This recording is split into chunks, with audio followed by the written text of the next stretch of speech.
Buenas noches tengan todos. El día de hoy tenemos preparadas historias más que macabras, encuentros cara a cara con el diablo, demonios que te provocarán pensamientos autolíticos, espectros que vagan por carretera, vehículos fantasmas y mucho más. Quédate y descubre lo que hay tras la puerta roja. Buenas noches para la audiencia. Esta es mi historia.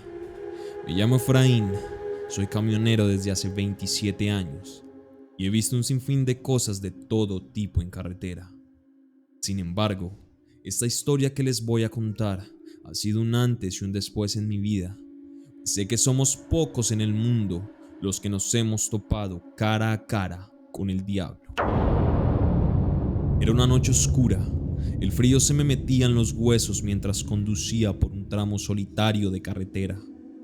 En un lugar del que había escuchado muchas historias tenebrosas, desapariciones, accidentes inexplicables y sombras que, según otros camioneros, no eran humanas.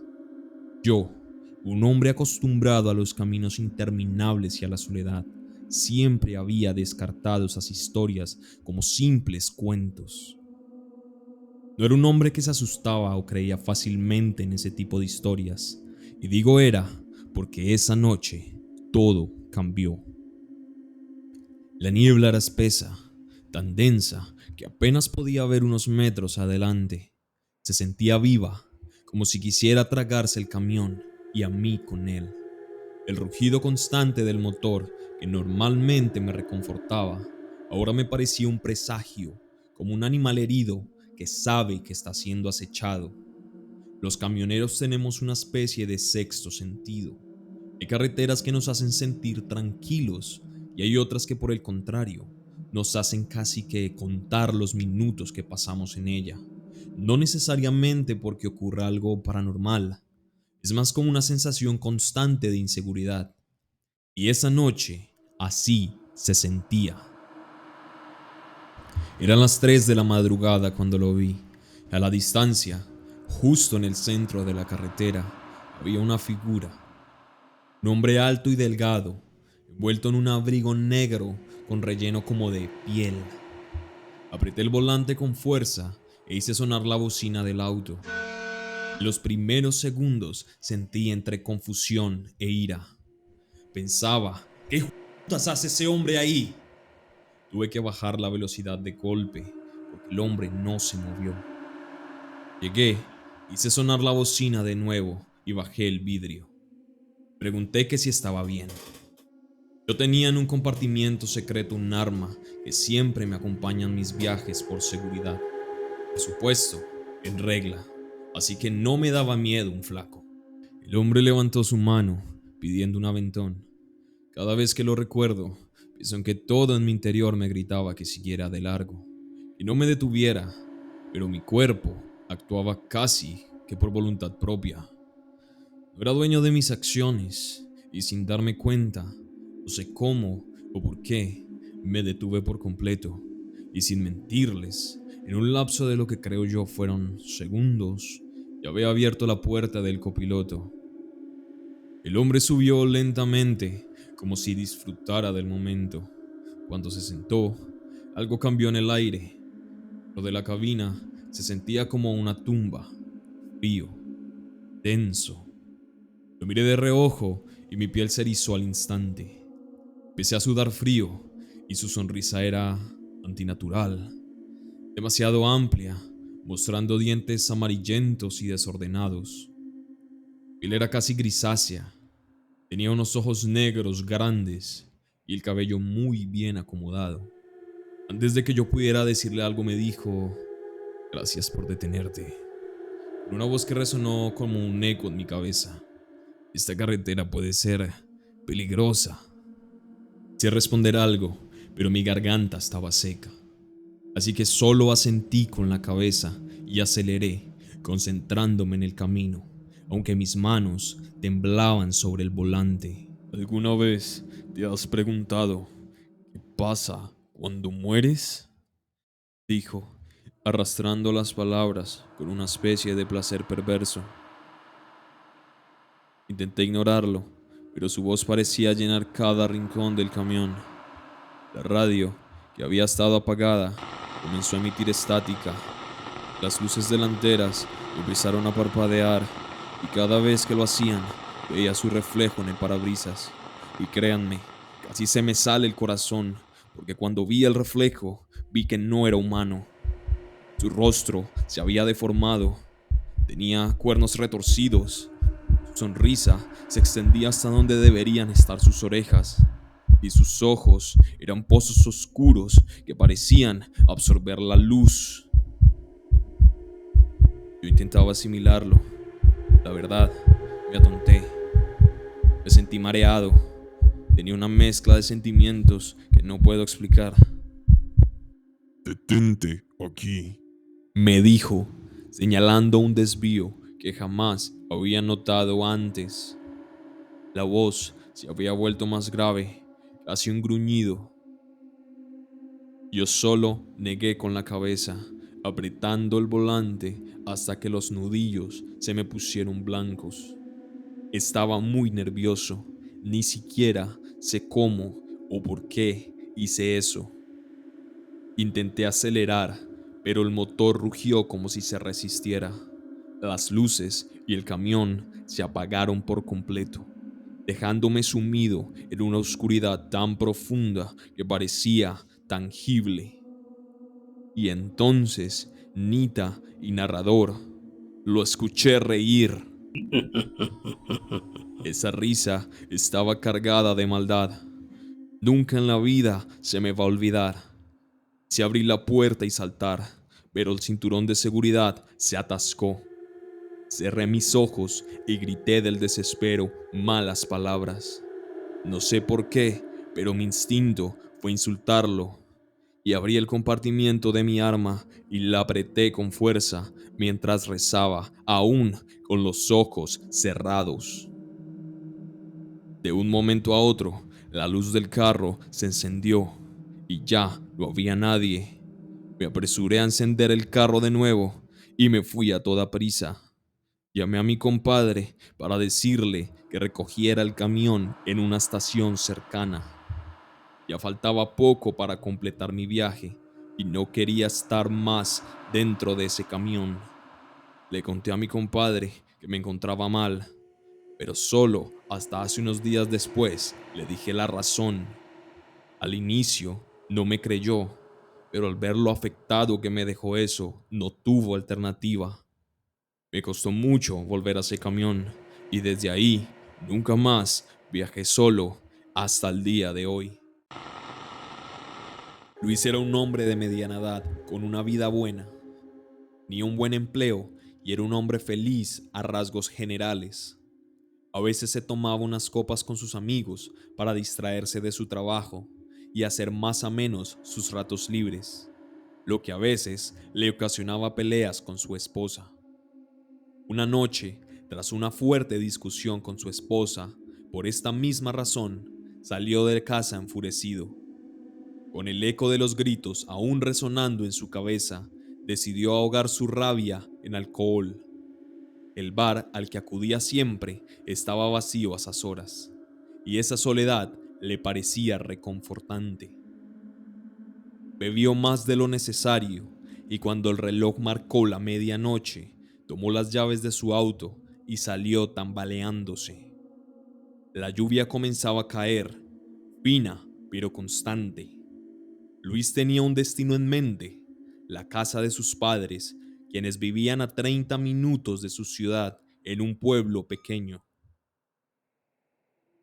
La carretera estaba desierta y la monotonía del sonido del motor, mezclada con el golpeteo de la lluvia sobre el parabrisas, lo envolvía en un trance extraño.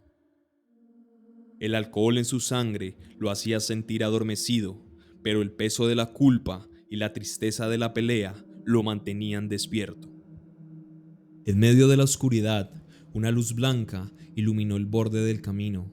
Frente a un cementerio a las afueras de la ciudad, los faros del auto iluminaron una figura femenina de pie e inmóvil.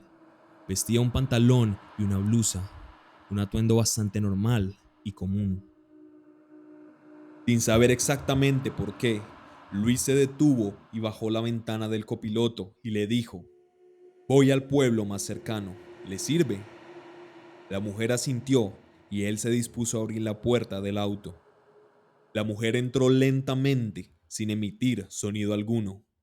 Su cabello, oscuro y mojado, caía sobre su rostro, ocultándolo casi por completo. Luis no dijo nada, tampoco ella. Simplemente arrancó el auto y continuó el viaje. La presencia de la mujer era extrañamente reconfortante. Aunque no hablaba, Luis sintió como si todo el peso que llevaba encima comenzara a aliviarse. Mientras la lluvia arreciaba, él notó que el aire dentro del auto era cálido, a pesar del frío exterior.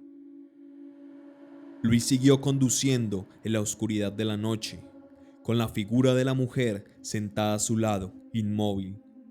La lluvia seguía cayendo con fuerza, pero en el interior del coche había una calma extraña. Una quietud que parecía envolverlo todo. El sonido del motor y el repiqueteo de las gotas sobre el techo se había convertido en una especie de ruido de fondo, casi tranquilizador. Era como si el tiempo mismo hubiera dejado de existir. Luis sentía como el cansancio y el alcohol le nublaban los sentidos. Sus párpados pesaban, su mente divagaba, pero algo, como un extraño impulso que no podía explicar, lo mantenía conduciendo. Cada tanto giraba la cabeza hacia su acompañante, aquella mujer silenciosa cuya presencia resultaba inquietante. Su cabello mojado caía como un velo, ocultándole el rostro, y parecía fundirse con la oscuridad de la noche, como si ella fuese parte de la misma. Intentaba recordar cuánto tiempo llevaba con ella en el auto. ¿Minutos? ¿Acaso horas? Los detalles se le escapaban. Antes de que pudiera darse cuenta, las luces del pueblo aparecieron a lo lejos, rompiendo la penumbra. Frenó al llegar a la entrada del mismo, con la intención de explicarle que no podía llevarla más allá. Abrió la boca para hablar y giró lentamente la cabeza hacia el asiento del copiloto, pero un escalofrío le recorrió la espalda y el aire pareció volverse helado en su interior. Ella ya no estaba. El asiento no mostraba rastro alguno de la mujer. El latido acelerado de su corazón rompía el silencio opresivo. ¿La había imaginado? ¿O algo que no es de este mundo lo había acompañado durante todo ese trayecto? El susto fue tan intenso que de un momento a otro, el efecto del alcohol pareció desvanecerse por completo. Con el corazón aún latiendo con fuerza y la piel erizada, aceleró como nunca antes, recorriendo el trayecto hasta la casa de sus padres en apenas 2 minutos. Una vez allí, aún temblando, les contó lo sucedido, cada palabra cargada de incredulidad y temor. Su madre, una mujer sabia y profundamente espiritual, lo escuchó con atención sin mostrar sorpresa. Cuando él terminó, ella habló con una calma que contrastaba con su propia agitación. Le dijo que, muy probablemente, había sido un alma que lo acompañó en el camino, una presencia que lo protegió de sí mismo. Pues en el estado en el que estaba, le explicó, era casi seguro que habría sufrido un accidente de no haber sido por aquella extraña y silenciosa compañía. Sus palabras resonaron en su mente como un eco, llenando los vacíos de su relato con una perspectiva nueva, casi consoladora. Luis no sabía si creerlo, pero en el fondo sentía que tal vez, solo tal vez, esa figura no había estado allí para asustarlo, sino para salvarlo. Nunca fui una persona supersticiosa. Como paramédica, he aprendido a enfrentar la realidad con pragmatismo. Huesos rotos, sangrados, cuerpo sin vida. No hay espacio para fantasías cuando lo que está enfrente de ti es una emergencia. Era 24 de diciembre, pasada la medianoche, cuando recibimos la llamada. Un coche había salido del camino en el tramo más peligroso de la sierra, al que todos llamaban la curva del demonio. Me reí para mis adentros cuando escuché el nombre. Los lugareños siempre tienen historias para todo. Pero mientras me acercaba al lugar, la niebla empezó a espesar y una sensación extraña se instaló en mi pecho. Cuando llegué, la luz de mi linterna apenas perforaba la bruma. El coche estaba en el fondo del barranco, hecho pedazos, pero milagrosamente el conductor seguía vivo. Bajé con cuidado, sintiendo el crujido de las piedras bajo mis botas. Al llegar a él, vi sus ojos, vacíos, como si el accidente hubiera arrancado algo más que su aliento. Era como si su alma estuviera lejos de ese lugar. Se aferraba a mis brazos con una fuerza que no parecía posible para alguien en su estado. Repetía una y otra vez: yo no quería. No entendía a qué se refería, pero algo en su tono me puso la piel de gallina. Más tarde, luego de mi turno, lo visité en el hospital.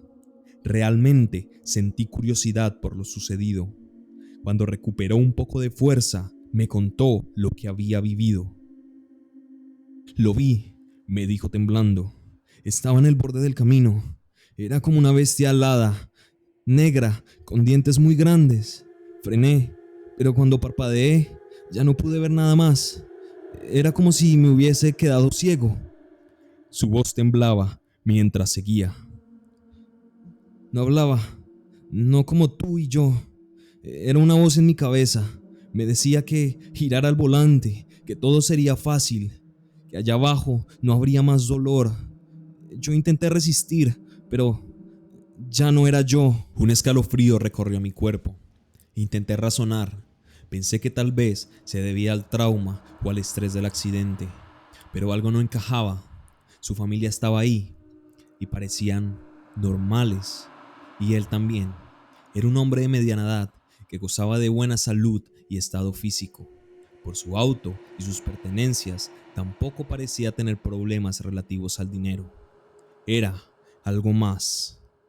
Pregunté por qué lo hizo y me dijo insistentemente que era una fuerza que lo había poseído, que él amaba su vida y nunca acabaría con ella de forma voluntaria. Esa misma noche decidí ir a la carretera, no solo por curiosidad, sino porque algo en mí necesitaba entender. No era la primera vez que escuchaba de accidentes fatales en ese tramo. Sin embargo, sí era mi primera vez. Había llegado tan solo un mes atrás a ese pueblo y realmente necesitaba probar que no había nada ahí, que solo era un lugar más. Conduje despacio, los faros de mi coche iluminando la totalidad de la carretera, y había una llovizna suave. De pronto, la temperatura bajó en el interior del auto. Miré el termómetro. Marcaba 6 grados menos que hacía un momento. Y entonces, el olor. Era sin duda azufre, enfermizo, tan penetrante que tuve que bajar los vidrios. Y al instante sentí un punzón en el pecho. De la nada, mi mente se llenó de pensamientos que no parecían míos. Viejas heridas, recuerdos que creía enterrados empezaron a burbujear. La culpa, la tristeza, todo regresó de golpe. Mis manos temblaban. Sin darme cuenta, mis dedos comenzaron a girar el volante hacia el borde. Era como si mi cuerpo ya no me perteneciera. Miré al espejo retrovisor y la vi. Una sombra grandísima de pie en medio de la carretera, mirándome. No podía verla bien, parecía como un animal y se movía de forma extraña. De lo único que estoy segura es que no era humana. Reaccioné en el último segundo, apreté el freno y me detuve a centímetros del abismo. Mi corazón latía con fuerza, pero cuando volví a mirar al espejo, ya no había nada. Aceleré a fondo y llegué a casa con mi esposo. Él, que siempre ha sentido fascinación por la demonología, me habló de un demonio que se paseaba por el mundo invadiendo la mente de las personas con pensamientos tristes e iracundos. El responsable de homicidios y suicidios, Cacrinolas. Cuando lo busqué en internet, mi corazón se detuvo un segundo. Era eso, lo vi. Luego de eso, prometí apegarme más a Dios, no solo por protección, sino también por agradecimiento. El sentirme cerca de Él me hace alejar esos malos pensamientos, pues creo que eso es lo que lo atrae. Tal vez la energía lúgubre y trágica de esa curva es lo que lo mantiene cerca. Si estás luchando, busca ayuda. Habla con alguien que pueda tenderte una mano. Un amigo, un familiar o un profesional. Reconoce que esos pensamientos no te definen y que puedes vencerlos, pues cuando más vulnerable estés, estará Él ahí para acecharte. De eso no tengo ninguna duda. Mi nombre es Raúl Gómez. Mi hermano menor, Miguel, y yo hemos trabajado juntos como camioneros durante años, recorriendo miles de kilómetros. La mía solo va a sumar una a las millones de historias que hay de apariciones en carretera. Prepárense, porque aquí voy. Era cerca de la 1 de la madrugada, en un tramo solitario de la carretera entre los cerros. Habíamos pasado un par de pueblos pequeños y no habíamos visto un solo auto en mucho tiempo. Solo nosotros, el camión y la interminable línea blanca en el piso. Miguel estaba sentado a mi lado, revisando el mapa en su celular para asegurarse de que íbamos por el camino correcto, y haciendo chistes malos como siempre. De repente, en la distancia, las luces traseras de un coche se hicieron visibles. Mira, parece que no somos los únicos por aquí, comentó Miguel, mientras tomaba un sorbo de su café. Yo asentí aliviado de ver algo de vida en esa carretera desolada. Pero el alivio duró poco. A unos 300 metros delante, las luces del coche comenzaron a moverse erráticamente. Primero zigzaguearon y luego, en un instante, el auto se salió de la carretera y cayendo en una cuneta se estrelló contra un árbol. ¡Raúl, frena!, gritó Miguel. Yo reaccioné de inmediato. Tuve el camión a un lado de la carretera, dejando las luces encendidas, mientras ambos bajábamos a toda prisa. Miguel agarró una linterna de la cabina y yo, con el corazón latiéndome a 1000, corrí hacia el coche sin pensar. El coche estaba ahí, aplastado contra el árbol. Las luces traseras aún parpadeaban débilmente.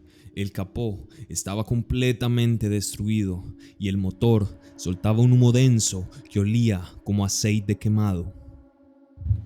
«Hola, ¿hay alguien ahí?», grité acercándome. No hubo respuesta. Él apuntó la linterna al interior del vehículo, pero lo que vimos nos dejó helados. No había nadie, ni conductor, ni pasajeros. Solo los asientos vacíos y un silencio que me pareció duró horas. No puede ser. ¿Y los ocupantes? Salieron caminando, murmuró Miguel, mirando alrededor con evidente inquietud. ¿Qué buscarlos, Raúl? Pueden estar heridos. Yo también miré a nuestro alrededor, pero no habían señales de vida. No habían huellas en la tierra, ni rastro de que alguien hubiera salido del auto. Solo ese coche, inmóvil y silencioso. A mí algo no me terminaba de cuadrar. El ambiente se puso raro. Una sensación incómoda se apoderó de mí. Sentí como si algo nos estuviera observando desde las sombras, y entonces los escuchamos. Parecían venir del bosque que rodeaba la carretera. Eran risas, pero no eran risas normales. Eran agudas, burlonas, como si algo o alguien se estuviera divirtiendo a nuestra costa. Miguel, vámonos, le dije aterrado, pero él estaba paralizado. Parecía que él no quería dejar el coche ahí, como si todavía esperara que alguien apareciera y explicara lo que está pasando. Entonces, las luces traseras del auto comenzaron a parpadear con intensidad, casi como si intentaran advertirnos. De repente, las risas cesaron y un frío helado recorrió mi espalda. Al voltear, vimos algo que nos hizo correr sin mirar atrás. El coche ya no estaba. El lugar donde había chocado estaba vacío, como si nunca hubiera existido. Miguel y yo corrimos, pero justo cuando íbamos a subirnos al camión, lo vimos. El mismo coche venía en sentido contrario, pasando junto a nosotros a toda velocidad. «Es el mismo auto, Raúl», gritó Miguel, subiendo al camión tan rápido como pudo. No tuve tiempo de procesarlo. Pisé el acelerador y el camión rugió mientras nos alejábamos de ese lugar maldito. Por el espejo retrovisor vi al coche repetir la misma escena, zigzaguear, salirse de la carretera y estrellarse contra el mismo árbol. No volvimos a detenernos. Con cada kilómetro que dejábamos atrás, el miedo en mi pecho se convertía en un nudo insoportable. Miguel estaba pálido. Él es un hombre muy valiente. No se asusta con nada, pero me sorprendió demasiado y mi miedo aumentó al verlo en ese estado como de shock. No hablamos de lo que vimos hasta mucho después, y aún hoy ninguno de los dos tiene una explicación lógica. A veces pienso que tal vez son espectros malignos que utilizan visiones para atraer a la gente. Nosotros salimos a tiempo. No sé qué nos habría ocurrido si nos hubiésemos quedado ahí. Hay cosas en esas carreteras solitarias que no pertenecen a este mundo, cosas que están más allá de nuestra comprensión. Y si alguna vez estás conduciendo y ves algo extraño, mi consejo es simple: no te detengas. Viajas con tu madre y pasas por Armero de noche. Para los que no son de Colombia, Armero era un pueblo ubicado en el departamento del Tolima, que en 1985, debido a un deslizamiento provocado por un volcán, desapareció completamente. Esta es la historia de Samuel, quien nos cuenta los terroríficos momentos que pasó junto a su madre cuando transitaban por las ruinas de aquel lugar. Hay historias que uno escucha y piensa que son simples leyendas, pero lo que les voy a contar no es un invento. Esto me pasó a mí y a mi mamá, y hasta hoy no hemos podido olvidarlo. Fue en un viaje hacia la casa de mis abuelos, pasando por Armero. Esa noche vimos algo que no debería haber estado ahí, algo que aún persigue a mi mamá. Esto no es una historia más, esto es real. Mi nombre es Samuel López y esto que les voy a contar es algo que mi mamá y yo nunca pudimos olvidar. Pasó hace varios años en un viaje hacia la casa de mis abuelos en el Tolima. Mamá siempre decía que esa carretera tenía algo espeluznante, pero no le daba mucha importancia. Esa noche todo cambió. Mi mamá, Rosa, iba al volante. Yo, de 12 años en ese entonces, estaba en el asiento del copiloto. Era tarde y estábamos cruzando cerca de un pueblo llamado Armero. Ese lugar siempre me había dado escalofríos. Mamá me había contado historias sobre lo que pasó allí con la tragedia del volcán, pero nunca imaginé que viviríamos algo tan extraño. La carretera estaba oscura y apenas se veía más allá de lo que iluminaban los faros. Estábamos rodeados de neblina, esa neblina espesa que parece tragarse todo. Yo estaba medio dormido, pero de repente sentí que mamá pisaba el freno de golpe. «¿Qué pasó, mamá?», le pregunté alarmado. Ella no me respondió de inmediato, solo apretaba el volante con fuerza y miraba al frente, con una expresión que nunca le había visto. Finalmente me dijo algo como: «Nada, hijo, creo que vi un animal cruzar». sigue durmiendo. Seguimos avanzando en silencio. El ambiente estaba tenso. Mamá estaba tensa. Y yo también comencé a sentirme incómodo sin saber exactamente por qué. No fue hasta hace años que lo supe. Lo que había visto era una niña parada al lado de la carretera, descalza, con un vestido blanco, sucio y el cabello cubriéndole parcialmente el rostro. La niña levantó una mano como si estuviera pidiendo un aventón. Mamá redujo la velocidad, pero algo le hizo no detenerse. Quizás fue el miedo o quizás una corazonada. Entonces ocurrió. A unos 15 minutos de haber pasado por Armero, miré el espejo retrovisor por pura casualidad. Y ahí estaba. La niña estaba sentada en el asiento trasero. Mi sangre se congeló. Quise gritar, pero las palabras no me salieron. Solo pude señalar el espejo con una mano temblorosa. Mamá me miró y luego giró la cabeza hacia el asiento trasero. Su grito fue lo que rompió el silencio. «¡No puede ser! ¡No puede ser!», dijo mientras giraba el volante bruscamente. En ese momento, mamá perdió el control del auto y chocamos con el coche que iba delante. Un impacto fuerte, pero tuvimos suerte. Solo fueron golpes leves y algunas heridas menores. El coche de adelante también quedó dañado, pero los ocupantes estaban bien. Lo raro fue lo que pasó después. Cuando nos bajamos del auto, fuimos a revisar el asiento trasero y no había nadie. Solo quedaba un manchón de barro y una sensación fría que me puso la piel de gallina. El conductor del otro coche, un hombre mayor, vino a ayudarnos y vio el estado de mamá. Estaba blanca como un papel. Le preguntó qué había pasado y ella solo murmuró: «Era una niña, estaba en el carro, no debí dejarla ahí». Después de ese día, mamá nunca volvió a ser la misma.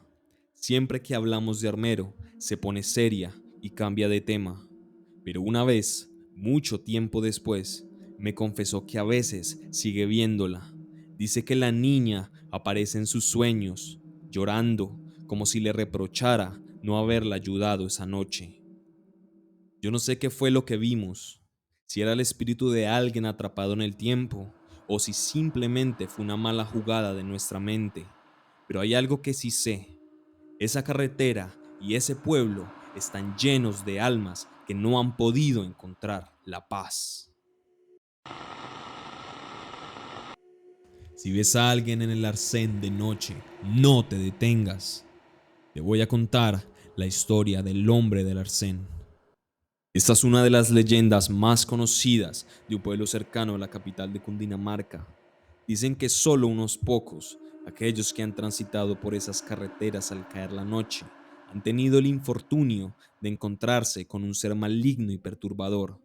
Hoy les contaré la historia de un joven que desapareció misteriosamente y que, según los habitantes del pueblo, fue víctima del temido hombre del arcén. En una noche muy oscura, casi sin luna, fría como pocas, la niebla comenzaba a extenderse sobre el asfalto como dedos helados. Lucas conducía su viejo sedán con la música baja para mantenerlo despierto. Había trabajado horas extra y solo quería llegar a casa. A lo lejos, en el arcén, distinguió la figura de un hombre. Estaba inmóvil, con la cabeza inclinada hacia un lado, como si esperara algo. Vestía un traje oscuro que parecía pasado de moda y sostenía un sombrero de ala ancha en una mano. A medida que el auto se acercaba, Lucas notó algo extraño. El hombre no hacía señales para pedir un aventón, solo lo observaba fijamente. Los faros del auto iluminaron su rostro por un segundo. Sus ojos parecían demasiado claros, casi blancos, y su cara era completamente inexpresiva. Como sintió algo cercano al miedo, Lucas decidió no detenerse. Solo es un vagabundo, pensó, intentando convencerse a sí mismo. Cuando lo pasó, algo hizo que mirara por el retrovisor. El hombre seguía allí, pero ahora estaba de pie en el centro de la carretera, como si lo estuviera viendo alejarse. Lucas aceleró. 10 minutos después, al tomar una curva, vio algo que lo dejó con la boca abierta. El hombre estaba nuevamente en el arcén, en exactamente la misma posición. Su sombrero seguía en la mano, pero esta vez parecía más cerca del borde de la carretera, casi invadiendo el carril. ¿Cómo pudo llegar aquí tan rápido?, murmuró. La lógica le decía que era imposible, pero su mente se empezó a llenar de pensamientos oscuros. Evitó mirar al hombre al pasar, pero no pudo evitar echar otro vistazo al espejo retrovisor. El hombre estaba de pie, mirándolo otra vez. Esta vez levantó una mano lentamente, señalando hacia el auto de Lucas. El miedo se había instalado en Lucas y la carretera parecía cada vez más oscura y estrecha. Intentó encender la radio para distraerse, subió el volumen para ahogar sus pensamientos, pero entonces escuchó un golpe seco, como si algo hubiera caído sobre el techo del auto. Lucas frenó de golpe, no sabía qué hacer. No se atrevía a salir, miró por los espejos laterales, pero la niebla era demasiado densa para ver claramente. El golpe se repitió, esta vez más fuerte. De repente, oyó un raspado lento y deliberado, como uñas arañando la cojinería. Reunió el valor suficiente para girarse hacia el asiento trasero. Allí estaba el hombre, sentado tranquilamente, con el sombrero ahora puesto. Sus ojos brillaban con una luz pálida, inhumana. Lucas gritó y del susto aceleró. Perdió el control del auto, saliéndose del camino. El vehículo se detuvo al chocar contra un árbol y el impacto lo dejó aturdido. Cuando recobró la conciencia, el hombre ya no estaba en el asiento trasero. Lucas respiró aliviado, creyendo que todo había sido producto del golpe en la cabeza. Pero al mirar hacia adelante, lo vio de nuevo. Esta vez estaba solo unos metros del auto, de pie entre la niebla. Parecía más alto, más imponente, y su rostro mostraba una mueca torcida como una sonrisa. El hombre levantó una mano y señaló hacia el suelo. Lucas bajó la mirada y vio algo que lo dejó sin aliento. Era su propio cuerpo, atrapado entre los restos del auto. Él ya no estaba vivo. El hombre de Darsén no era un simple vagabundo, sino un guía, una entidad que aparecía para reclamar las almas de aquellos que estaban a punto de cruzar al otro lado. Mientras el hombre se acercaba lentamente, Lucas sintió cómo el mundo se desvanecía a su alrededor. Sus gritos se ahogaron en el silencio de la carretera, dejando solo la niebla, el bosque y la figura oscura del hombre esperando al próximo conductor. Aunque parece fantasía esta historia, tengan cuidado en las carreteras de Cundinamarca, pues nunca se sabe cuándo podría aparecer el hombre del arcén para reclamar sus almas. Muchas gracias al señor David Narváez por compartir esta historia a la Puerta Roja. Buenas, gente de Reddit. Esta es una de esas historias que me persiguen cada vez que me encuentro solo en casa. Algo que, hasta el día de hoy, no he podido explicar. Y lo cuento como una advertencia para que no subestimen lo que puede haber al otro lado del espejo. Hace unos años, estaba alquilando un pequeño estudio. Era un lugar barato y viejo, con esas grietas y humedad en las paredes, pisos que rechinaban y un olor no tan agradable. Lo único peculiar de aquel apartamento era un espejo enorme que estaba anclado a la pared del baño. Un espejo que parecía más antiguo que el edificio mismo.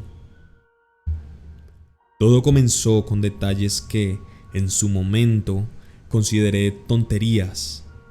A veces, al mirarme en ese espejo, Tenía la sensación de que algo no estaba bien, como si la luz en la habitación del reflejo no coincidiera con la que me rodeaba.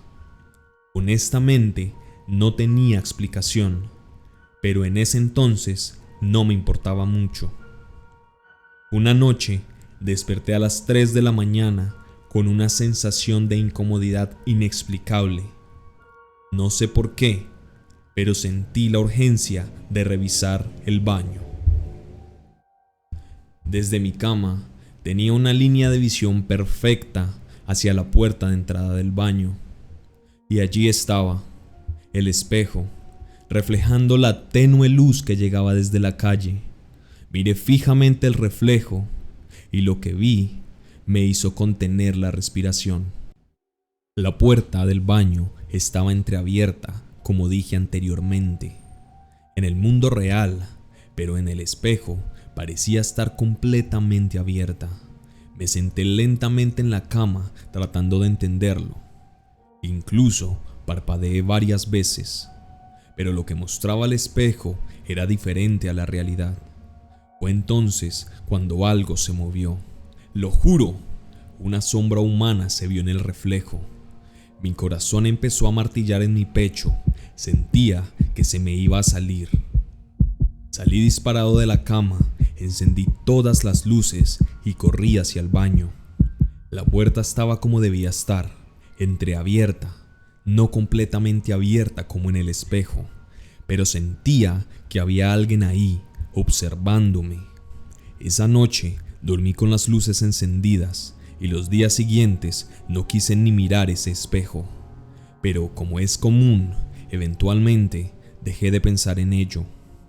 Sin embargo, 2 semanas después me desperté otra vez, misma hora, pero ahora con el sonido de un susurro.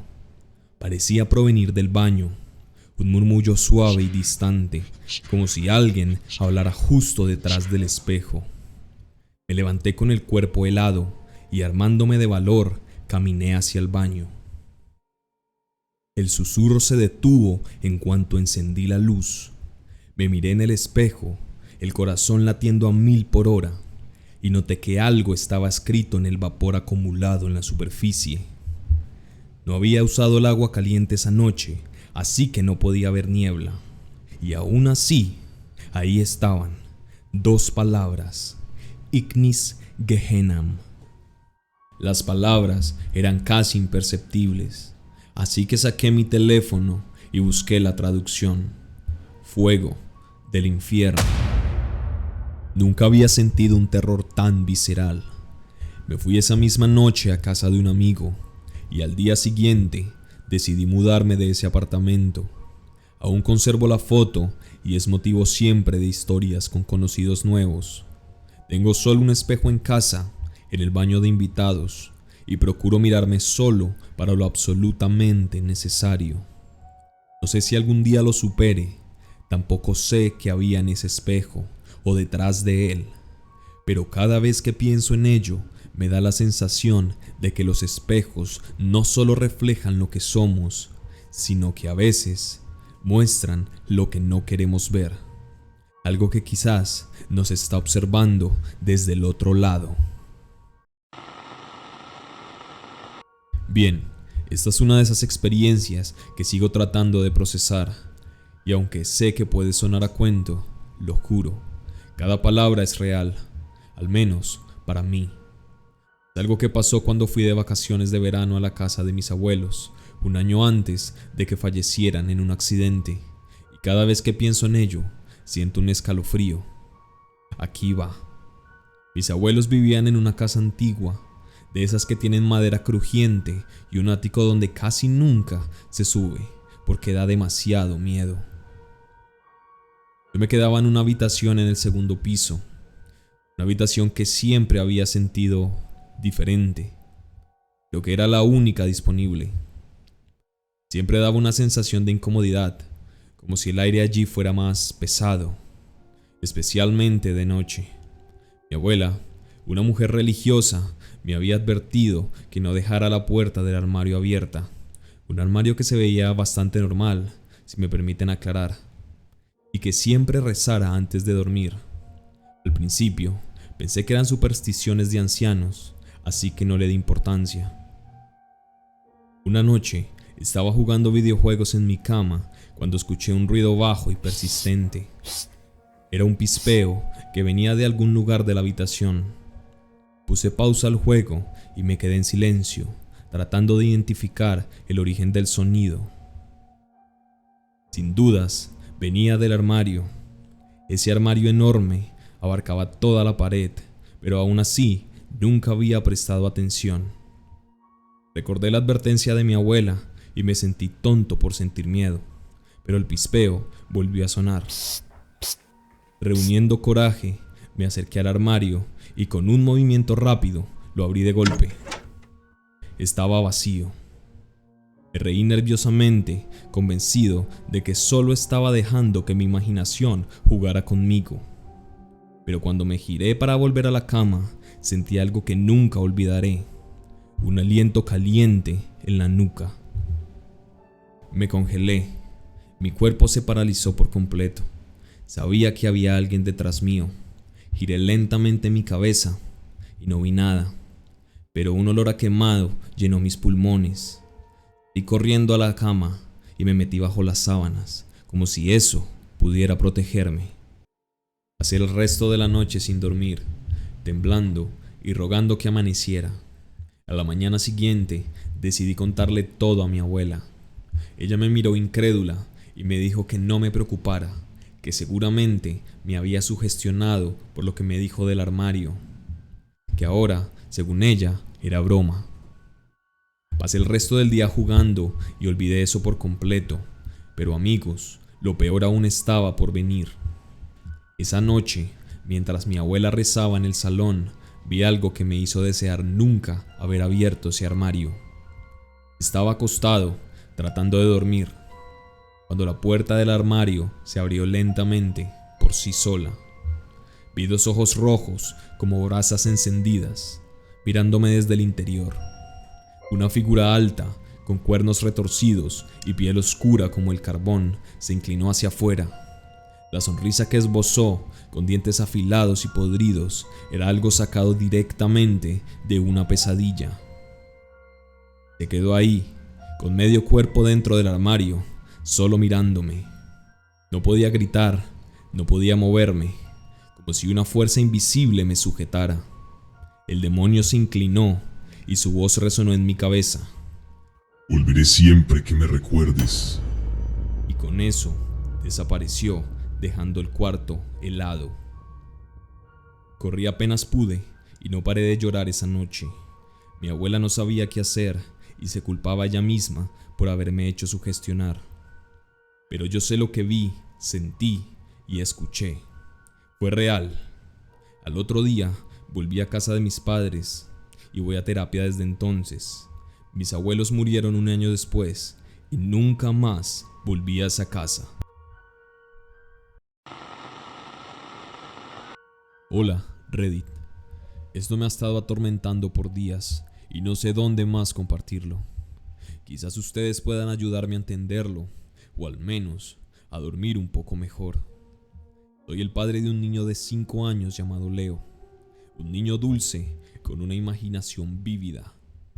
Pero lo que nos pasó hace poco fue real y me sigue helando la sangre con solo pensarlo. Todo comenzó una noche común. Leo ya estaba en la cama y mi esposa y yo nos preparábamos para ir a dormir también. Fue entonces cuando escuché los pasos suaves y rápidos de mi hijo corriendo por el pasillo. Se detuvo frente a nuestra puerta. Me levanté y lo encontré en la entrada, pálido y tembloroso. «Papá, hay algo debajo de mi cama», dijo con los ojos grandes y aterrados. Suspiré, pensando que se trataba de otro de sus temores nocturnos. Así que tomé su mano y lo llevé de regreso a su habitación, encendiendo la lámpara de su mesita de noche para disipar las sombras. Leo se aferró a mi brazo y pude sentir como su pequeño cuerpo temblaba de miedo. «No hay nada de qué preocuparse», le dije, agachándome junto a su cama para demostrarle que no había nada extraño ahí. Me arrodillé y levanté la colcha para mirar debajo. Justo cuando mis ojos se ajustaban a la oscuridad, sentí una ráfaga de aire pútrido, como si alguien acabara de exhalar en mi cara con el peor aliento que he olido en mi vida. La piel se me puso de gallina y me recompuse en mis rodillas rápidamente, intentando asimilar lo que había pasado, y me obligué a no asustarme. Me volví a asomar, pensando en que tal vez había un animal o algo que se había entrado a la casa, y observé algo en la penumbra que me hizo fruncir el ceño.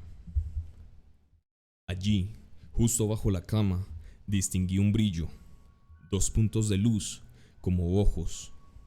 Me quedé paralizado, mis pensamientos luchando por procesar lo que veía. Papá. La voz de Leo era apenas un susurro, y noté que sus labios estaban blancos como el papel. Ella dice que no te metas. Volví a salir, y un frío escalofriante se filtró desde debajo de la cama. En cuestión de segundos, las luces parpadearon, y la lámpara titiló antes de apagarse de golpe. Sentí que algo se movía justo debajo de mis rodillas, como si algo largo y frío estuviera arrastrándose. Tomé a Leo y lo levanté, retrocediendo hacia la puerta. Entonces la vi, una mano pálida y huesuda, con dedos largos, retorcidos.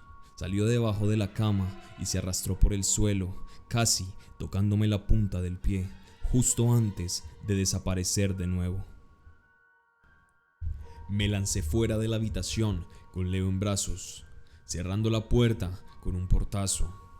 Mi esposa, alarmada por el ruido, salió corriendo. Apenas pude explicar lo que había pasado, pero el pánico en mis ojos era suficiente para que no hiciera preguntas. Llamamos a un amigo que trabaja como exorcista aficionado. Una historia para otro día. Él vino a bendecir la casa al día siguiente. Desde esa noche, Leo nunca ha vuelto a dormir en su habitación. Incluso cuando entramos juntos a recoger algunas cosas, se niega a mirar bajo la cama. Siempre susurra, ella todavía está allí. Yo sé que tiene razón. Mi nombre es Gilberto Telles. Nunca pensé que escribiría algo como esto.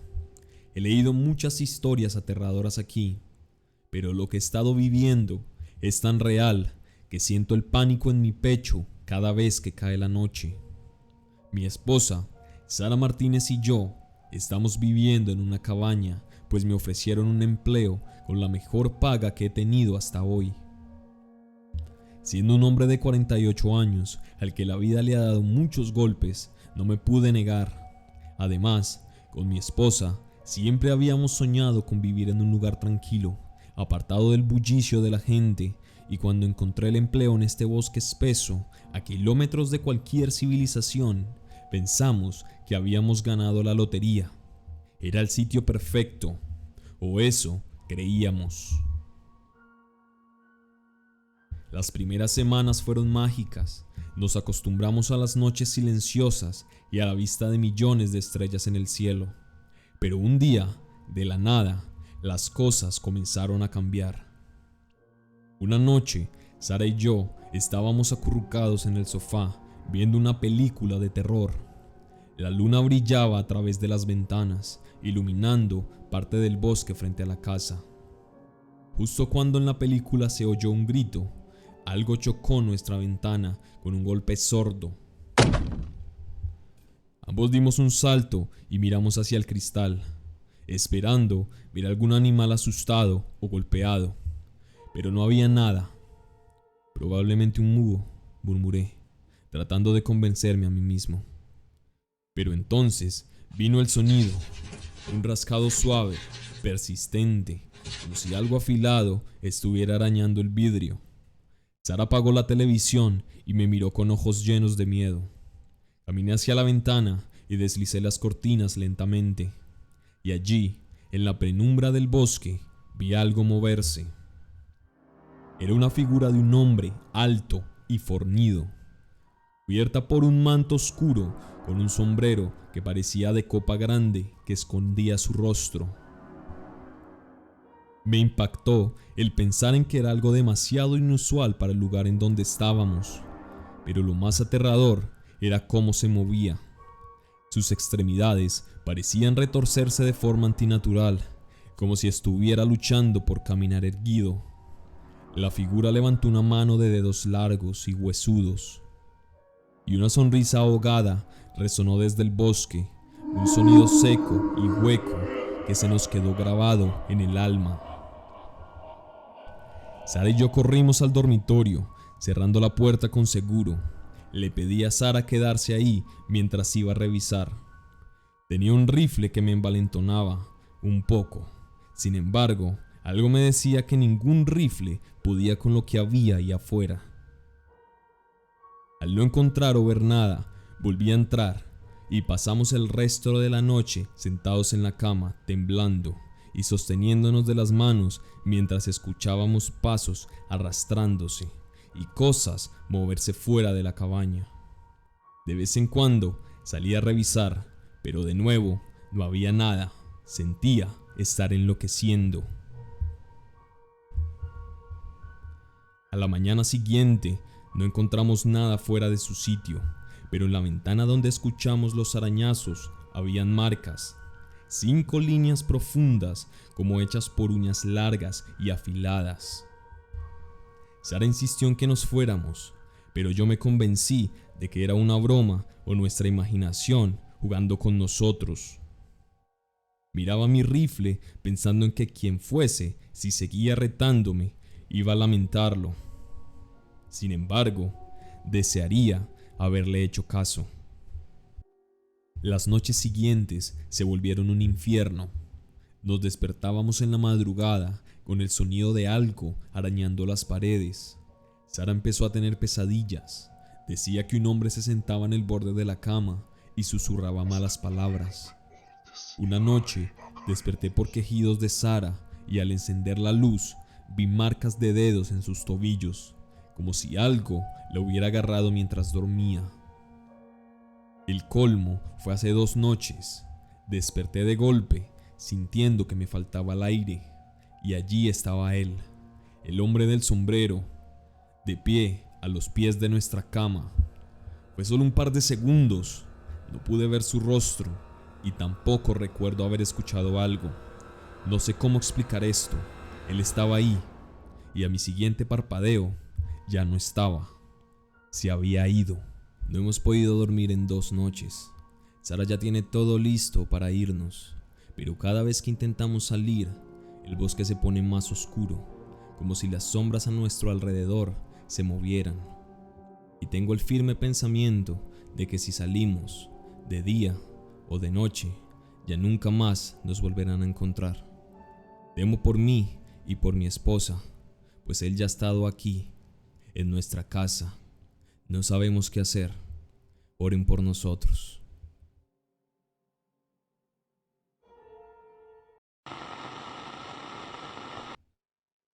Hola a todos. Quiero contarles algo que pasó hace un mes. Algo que todavía no puedo sacarme de la cabeza. Soy consciente de que jugar con la Ouija nunca es una buena idea, pero todos pensábamos que era solo un juego. Ahora desearía nunca haber tocado ese tablero. Mi nombre es Alonso, tengo 24 años y esto ocurrió en casa de mi amigo Sebastián. Todo comenzó como una típica noche de amigos, pero terminó siendo la experiencia más aterradora de mi vida. Éramos 4 esa noche: Sebastián, el dueño de la casa; Natalia, su prima; Javier, otro amigo cercano; y yo. La idea era pasar el rato viendo películas de terror y tomar algo. Nada fuera de lo común. Sebastián siempre ha sido algo reservado, y esa noche se notaba más callado de lo normal. En algún momento, Javier sacó una Ouija que había comprado por curiosidad. Fue idea suya usarla. Sebastián se negó rotundamente. No, en mi casa no. Nunca lo había visto tan enojado y serio en mi vida. Sin embargo, nos reímos pensando que solo era superstición. Natalia lo molestó un poco diciendo que era un miedoso, y al final, Sebastián, visiblemente incómodo, accedió con la condición de no tomarlo en serio. Montamos la ouija en la sala, apagamos las luces y encendimos unas velas que encontramos en la cocina. Sebastián no quiso participar, se quedó en el sillón, mirando desde lejos con cara de pocos amigos. Al principio no pasó nada. Pusimos nuestros dedos en el puntero, Natalia, Javier y yo. Las preguntas eran las típicas. ¿Hay alguien aquí? ¿Qué quieres? Nos reíamos cada vez que el puntero se movía, asumiendo que alguien lo estaba empujando a propósito. Pero entonces, la temperatura de la sala pareció bajar. Fue sutil al principio, pero pronto se volvió evidente. Natalia, que siempre ha sido la más escéptica, comentó: ¿está haciendo más frío o soy yo? El puntero comenzó a moverse más rápido. Preguntamos el nombre de con quién estábamos hablando, y las letras formaron S, O, F, I, A, Sofía. No reconocimos el nombre, así que le preguntamos quién era. La respuesta fue: vivo aquí. Eso nos dejó atónitos. Sebastián, que hasta entonces había permanecido callado, se levantó y tumbó el tablero de un manotazo. ¡Ya estuvo! ¡No sigan con esto! ¡No saben lo que están haciendo! El resto protestó, pero Sebastián insistió. Apagamos las velas, guardamos el tablero y tratamos de seguir con la noche, pero algo ya no se sentía bien. Esa noche, cuando llegué a casa, noté algo raro. Mi gato, que siempre me recibe en la puerta, estaba escondido bajo la cama. Cuando intenté acercarme, bufó como si hubiera visto algo detrás de mí. No le di importancia y me acosté, pero no pude dormir bien. Los días siguientes, los que jugamos con la ouija, empezamos a notar cosas extrañas. Natalia soñaba con una mujer que la observaba desde la esquina de su cuarto. Javier encontró marcas de arañazos en la puerta de su habitación, aunque vive solo. Y yo escuchaba golpes en la pared de mi cuarto cada noche, siempre a la misma hora, las 3:15 am. El único que parecía estar bien era Sebastián. Sin embargo, cada vez que le mencionábamos lo que pasaba, nos decía que lo dejáramos en paz, que él nos advirtió. Una semana después, Natalia y yo decidimos investigar más sobre Sofía, el supuesto ente que se manifestó en la ouija. Buscamos en registros locales, preguntamos a los vecinos más viejos del edificio, pero no encontramos nada que encajara. No había historias de muertes misteriosas ni tragedias relacionadas con alguien llamado Sofía. Esto nos hizo pensar, ¿y si no era Sofía quien estaba ahí con nosotros? ¿Y si usaron ese nombre y algo más lo tomó para engañarnos? Lo más inquietante fue lo que descubrimos al revisar las fotos que habíamos tomado durante la noche del juego. En una de ellas, que supuestamente tomó Natalia con su celular, se veía claramente la mesa con la ouija. Detrás, en un reflejo borroso del televisor apagado, había una figura oscura, como una persona, de pie, detrás de Sebastián. Cuando le mostramos la foto a Sebastián, su reacción fue de completo pánico. Nos pidió que jamás volviéramos a hablar del tema. Ha pasado un mes desde esa noche, y aunque las experiencias paranormales han disminuido, las secuelas emocionales siguen presentes.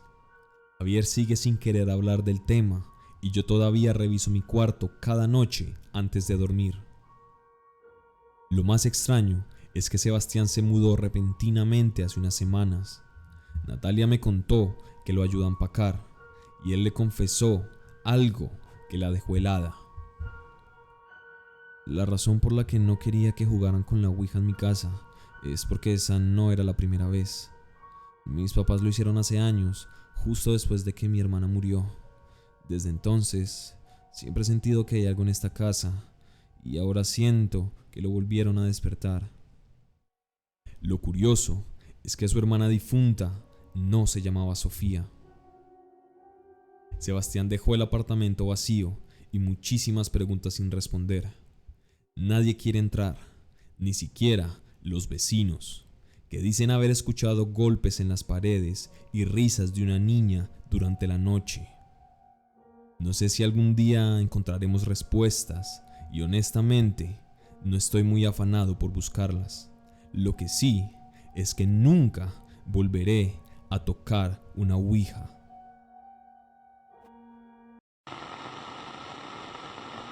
Hola, comunidad de Reddit. No sé si esto pertenece aquí, pero estoy desesperado. No sé qué hacer o si simplemente estoy perdiendo la cabeza. Necesito que alguien me diga que lo que está pasando no es real. Soy Marco, un padre soltero de 35 años. Tengo un hijo de 6 años, Santiago, que es lo mejor que me ha pasado en la vida.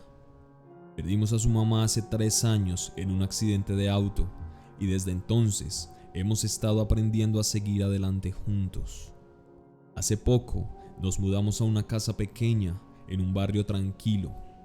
Todo parecía ir bien hasta que Santiago empezó a hablar de su nuevo amigo. Hace un mes, Santiago comenzó a mencionar a alguien llamado Nico. Al principio, pensé que era algo normal. Los niños tienen amigos imaginarios, ¿no? Me parecía hasta tierno. Le pregunté cosas casuales como ¿y cómo es Nico? Santiago me respondió con naturalidad. Es delgado, gris y tiene pelo en su barbilla. Siempre está sonriendo y dice que le gusta jugar conmigo porque tú no tienes tiempo. Eso me hizo sentir un poco culpable, porque entre el trabajo y las tareas del hogar, a veces no le dedico tiempo como quisiera. Pero todo parecía inocente. Lo raro empezó cuando Santiago me dijo que Nico vivía en su armario. Nico dice que su casa está ahí, pero que a veces sale por la ventana para buscar cosas. Ok, un poco raro, pero no alarmante, o eso creí. Un par de semanas después, Santiago comenzó a dejarle cosas a Nico, juguetes, galletas, incluso mi viejo reloj de pulsera que guardaba en un cajón. Cuando le pregunté por qué lo hacía, respondió: Nico dice que si no le doy cosas, se enoja. Esto ya me incomodó un poco. Intenté explicarle que Nico no era real, pero Santiago se enojó muchísimo y me gritó: Si es real, papá, tú no lo puedes ver porque no quiere que lo veas. Esa noche, después de que Santiago se durmiera, fui a su cuarto para revisar el armario. No encontré nada extraño, solo sus juguetes y ropa. Pero cuando estaba por irme de la habitación, sentí una presencia detrás mío y un miedo que me llegó de la nada. Sin embargo, no vi nada al voltearme. Una noche, mientras veía televisión en la sala, escuché risas provenientes del cuarto de Santiago. Pensé que estaba despierto jugando, así que fui a decirle que era hora de dormir. Cuando entré, estaba sentado en su cama, mirando hacia el armario, hablando en voz baja. No puedo, Nico, mi papá se enojará. Cuando le pregunté con quién hablaba, se volteó lentamente hacia mí, con una expresión que no había visto antes. Sus ojos estaban llenos de lágrimas, pero no decía nada. Santi, ¿estás bien? Finalmente murmuró. Nico dice que no quiere que hables conmigo. Sentí que mi cuerpo se erizó completamente. A partir de ese día, las cosas comenzaron a empeorar. Una noche me desperté alrededor de las 3 de la mañana porque escuché pasos en el pasillo.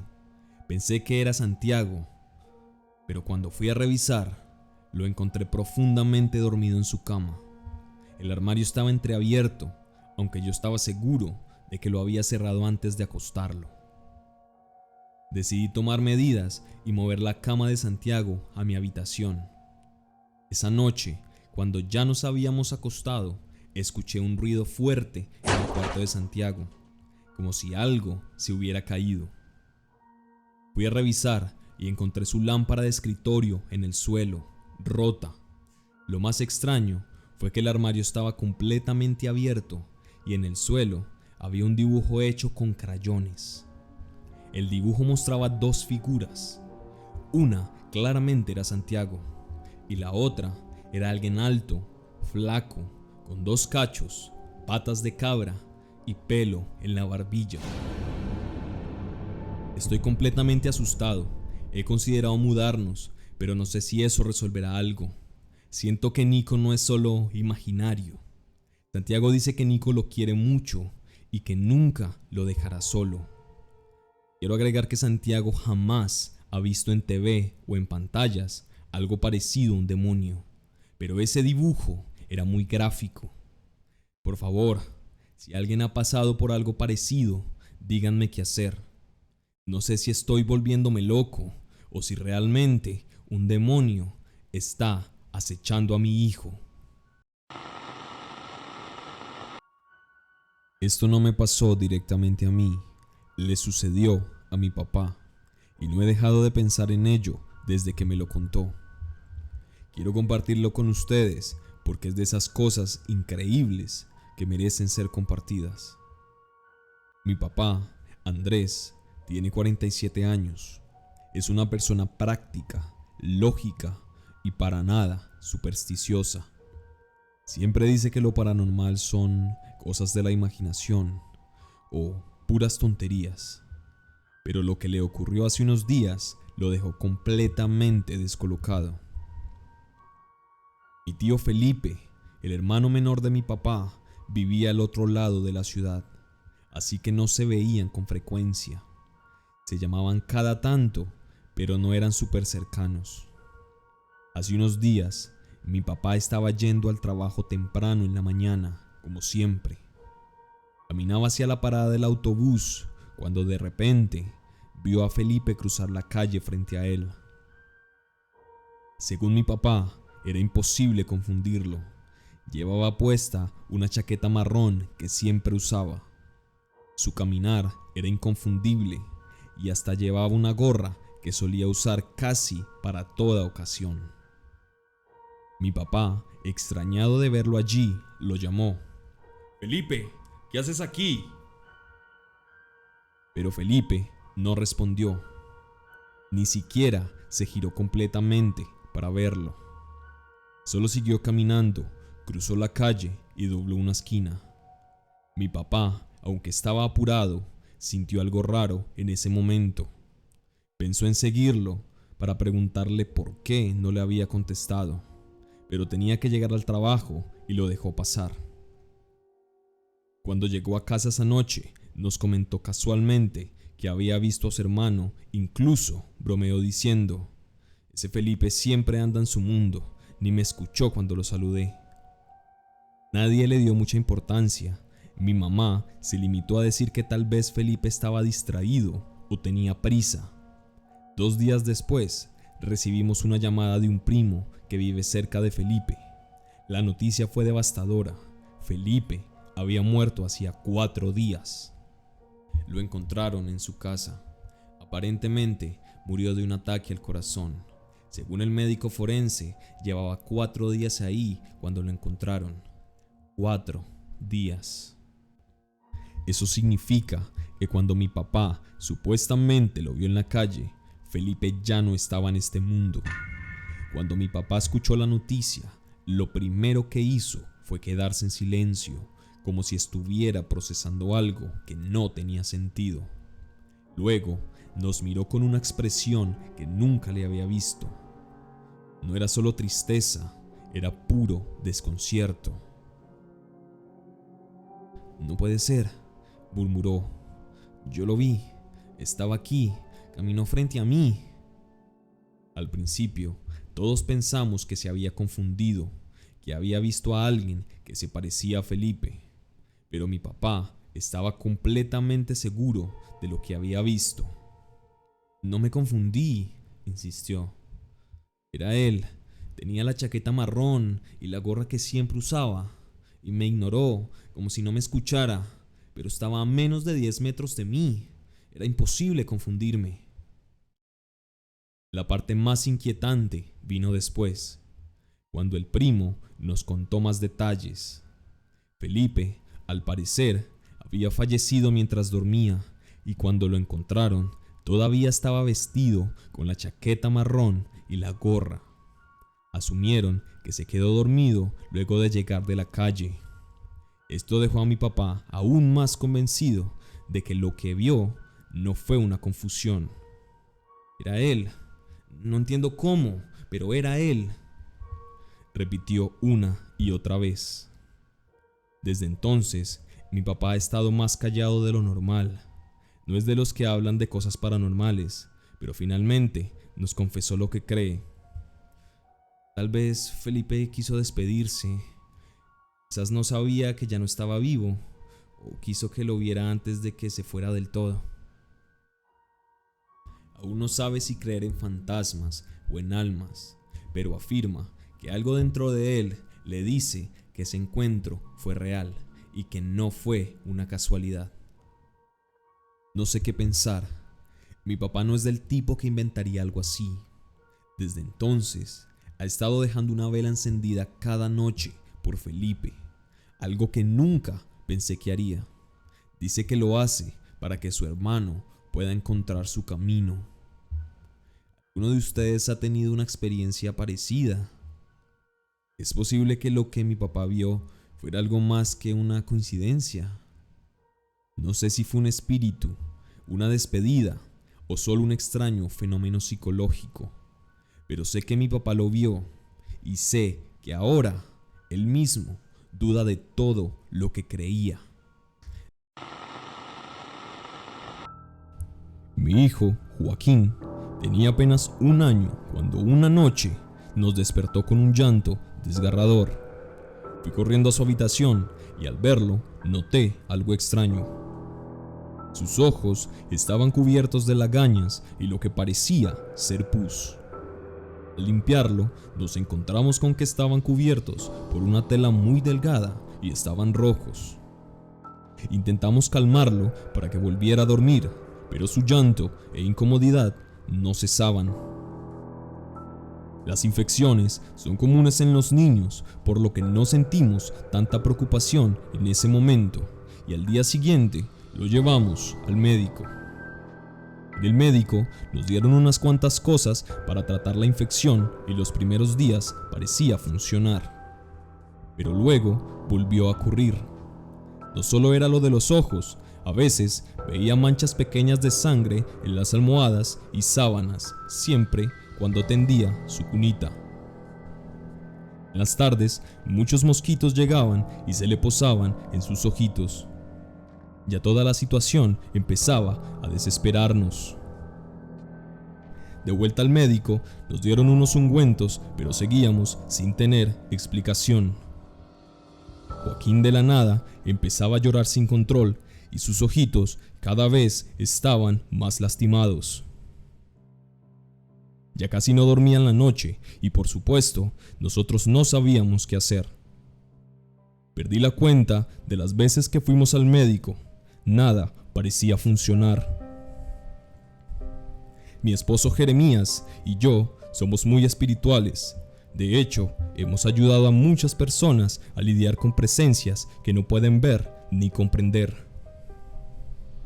Trabajamos de la mano de santos que nos permiten, a través de ellos, sanar. Pero no siempre fue así. De hecho, antes de este suceso, no estábamos tan abiertos a este tipo de explicaciones no racionales, por lo que no quisimos creer de inmediato que esta era una de esas cosas. Sin embargo, un día, mi esposo habló con su primo, quien le dijo algo desgarrador. Jeremías, su hijo está siendo atormentado por un espíritu. Hizo énfasis en que si la medicina no podía explicar o curar su malestar, debía intentar encontrar la respuesta en lo espiritual. Nos recomendó acudir a un hermano llamado Álvaro Rojas, un hombre reconocido por ser vidente y tener gran poder espiritual. Y así pues, lo llevamos. Desde que lo vimos, tuvimos un gran impacto. Tenía una mesa llena de artilugios de cristal, con agua y un centro en donde habían muchas imágenes de santos. Sobre todo, imágenes del santo José Gregorio Hernández, doctor de los milagros. En cuanto vio a mi hijo, no dudó un segundo en esclarecer que su malestar no era material. Su hijo tiene todo un ejército encima, lo atormentan almas de militares. Me invadió un sentimiento de desesperación y solo pude llorar desconsolada. Mi esposo permaneció en silencio, intentó procesarlo. El hermano nos dijo que debíamos hacer una serie de cosas para calmar la ira de estos espíritus. Debimos hacer una especie de reuniones, reconcilios, en donde pedíamos por el perdón de estas almas que atormentaban a la de mi hijo. Luego de la explicación, volvimos a casa intentando asimilar toda la información que nos había dado el hermano. Con el pasar de los días, la situación empezaba a empeorar. Mi hijo seguía sin poder dormir y con ese malestar en los ojos que cada vez lo aquejaba más. Ahora también aparecieron nuches en su cabeza sin motivo aparente. Eso fue bastante impactante para nosotros, así que decidimos buscar nuevamente al hermano para iniciar los reconcilios. Necesitábamos alejar a mi hijo de esas almas que solo las movía la sed de venganza. El hermano preparó una sesión espiritista en la cual quería establecer contacto con aquellas almas, y así llegó entonces uno de esos soldados, quien a través del hermano empezó a hablar. Su rostro, y me refiero al del hermano, pareció cambiar, volverse el de alguien diferente, y su tono de voz y manera de hablar cambiaron completamente. Este soldado se presentó como Humberto Mancipe y nos contó que en los años 50, en el conflicto armado colombiano que se desarrolló en los llanos orientales, un guerrillero llamado Eulogio Fonseca lo descubrió cuando estaba malherido por el combate e intentando ocultarse de sus enemigos. Sin embargo, en lugar de dejarlo morir en paz y así porque sí, lo torturó hasta casi enloquecerlo. Enterraba espinas de palma de comar en sus ojos para causarle un dolor agónico. Le pisaba la garganta con sus botas, le caminaba encima e incluso lo orinaba. Y así hasta que por fin murió. Yo estaba impactada, no podía creer todo lo que escuchaba.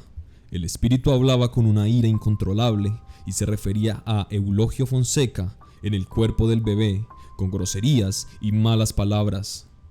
El hermano siguió con la sesión. Le decía al espíritu que de quien quería vengarse ya no estaba en este mundo y que por favor dejara en paz al bebé. Sin embargo, el espíritu de Humberto Mancipe dio un no rotundo. No estaba dispuesto a perdonarlo. Aseguró que iba a devolverle a Eulogio Fonseca todo el sufrimiento que él le hizo pasar. Al terminar la sesión, les encomendó volver cada que pudieran, porque no era una, sino varias almas con las que había que hacer las paces. Entre que iban y volvían, Joaquín iba creciendo y mejorando de a poco. Sin embargo, cada que iban al centro espiritual, transformaba su actitud y pasaba de ser un niño tranquilo a uno iracundo, pues la situación lo mantenía con niveles de estrés muy altos. Le estaba robando su infancia. Un día, entre tantas sesiones de reconcilio, el espíritu de Humberto Mancipe pareció ceder. Pidió, para perdonar y dejar en paz al bebé, una serie de 50 novenarios. Así pues, empezamos con los mismos y mientras tanto, mi hijo aún tenía manifestaciones de estos espíritus. Decía ver a soldados en el patio de la casa y animales en su habitación, gatos, sapos y aves, los cuales nunca pudimos presenciar. Cumplimos con los novenarios a lo largo de los años, pero las secuelas del tormento causado por esos espíritus aún persisten en la vida de mi hijo. Hoy, con 53 años, aún siente la presencia de algunos espíritus. Dice ver y sentir muchas cosas que la gente del común no. Y aunque el suplicio relacionado con sus ojos terminó hace tiempo, sigue experimentando ocasionales molestias e irritación, aunque mucho más leves. A pesar de todo, es un hombre extraordinariamente inteligente, con el don de la palabra y una espiritualidad inmensa. Yo sufrí profundamente al verlo enfrentar todo lo que ocurría, siendo testigo de cómo su reencarnación trajo consigo el peso de un pasado que no le pertenece. Sin embargo, estoy convencida de que además del tormento, ese espíritu de su vida pasada también le dejó dones valiosos. Logramos liberarnos casi por completo del tormento de Humberto Mancipe y rogamos a Dios por el descanso de su alma, marcada por un pasado lleno de sufrimiento. Este episodio nos llevó a explorar el mundo del espiritismo y a comprender por completo el mal que aquejaba a Joaquín, y eso nos impulsó a utilizar este conocimiento a favor de quienes más lo necesiten. Espero poder compartirles más adelante otra de las muchas historias que tengo por contarles. Que tengan una buena noche. Le agradecemos a la señora Hortensia por compartir su historia y la de su familia con La Puerta Roja. En 1996, en una base militar llamada El Aro, ubicada en una remota zona de Antioquia, el cabo Santiago Ríos se enfrentó a uno de los episodios más desconcertantes de su carrera. Aquella base cargaba una historia sombría de masacres y tragedias, lo que generaba un ambiente tensionante, especialmente durante las noches. Uno de los soldados bajo su mando, el soldado Esteban Márquez, había comenzado a comportarse de manera extraña. Durante semanas, insistía con la misma amenaza. «Si no me sacan de aquí, me voy a matar», repetía una y otra vez, casi suplicando. Esteban decía que tenía que regresar a Medellín, que algo grave podía sucederle si no lo hacía. Aunque al principio todos pensaron que era un simple berrinche, pronto se empezó a especular que el motivo de su desaparición era una mujer, su supuesta novia. Estaba haciendo todo ese show seguramente porque quería tenerla cerca. Sin embargo, la situación se volvió tan recurrente que Santiago comenzó a preocuparse de verdad. Todos los días, el soldado amenazaba con lo mismo. Una noche, cansado de esas amenazas, decidió tomar medidas extremas. Mientras Esteban dormía, desmontó parte del fusil que él utilizaba, de modo que el arma no funcionara correctamente. Al día siguiente, cuando Esteban volvió con sus amenazas, Santiago le entregó el fusil y le dijo en tono firme: ¿Que te vas a matar? Dale, hazlo, a ver si es cierto. Esteban, sin dudarlo, accionó el gatillo. El arma no funcionó, tal como Santiago había planeado. Sin embargo, el incidente marcó un antes y un después.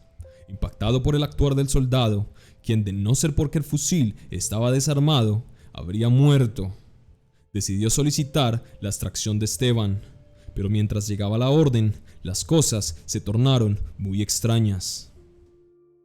Esa misma noche, Esteban comenzó a golpearse contra las paredes y los muebles, como si algo o alguien lo controlara.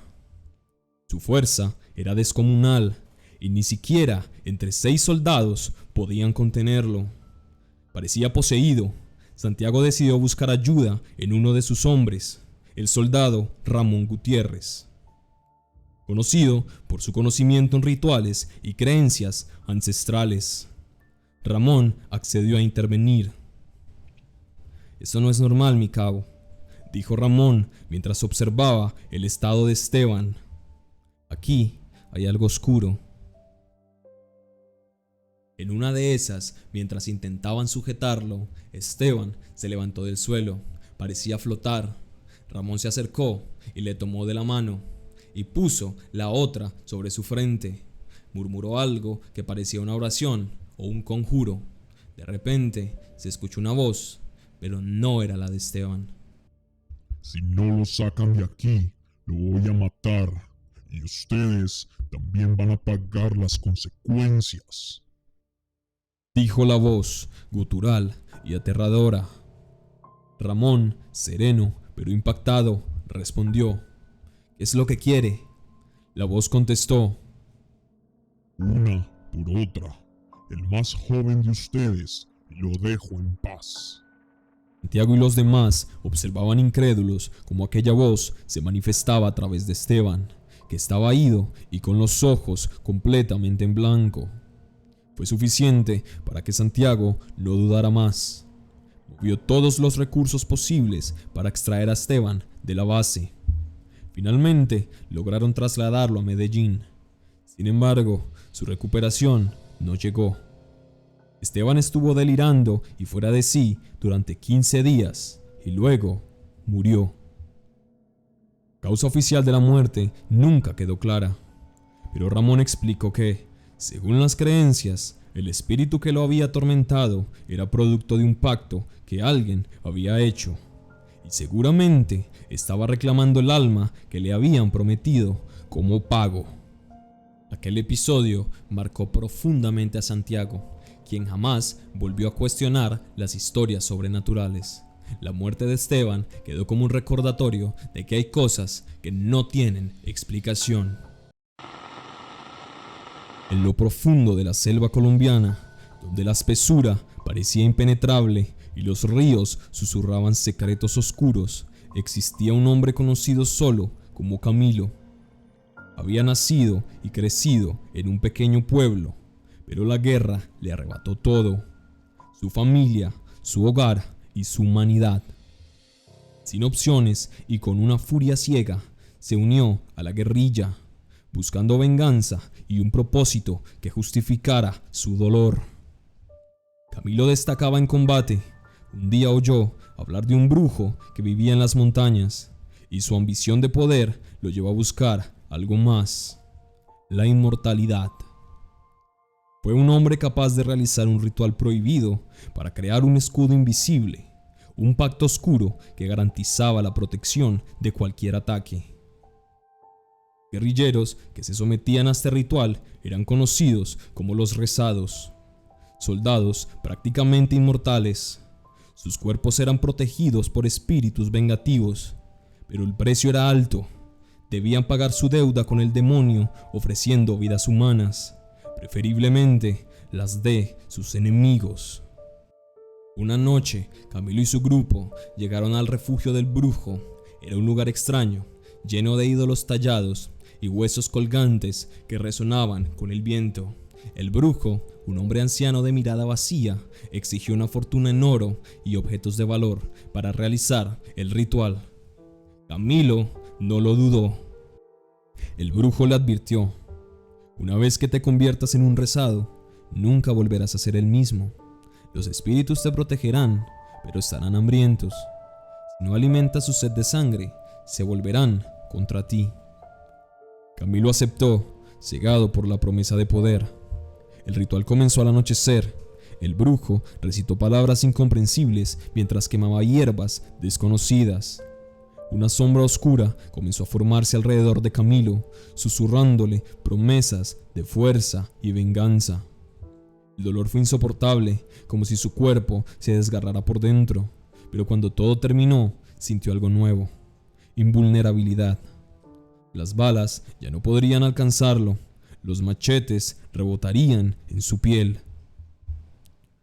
Durante meses, Camilo lideró ataques exitosos, invencible en la batalla. Las historias sobre él se esparcieron rápidamente: el guerrillero que no podía morir. Pero pronto los espíritus comenzaron a reclamar su parte del trato.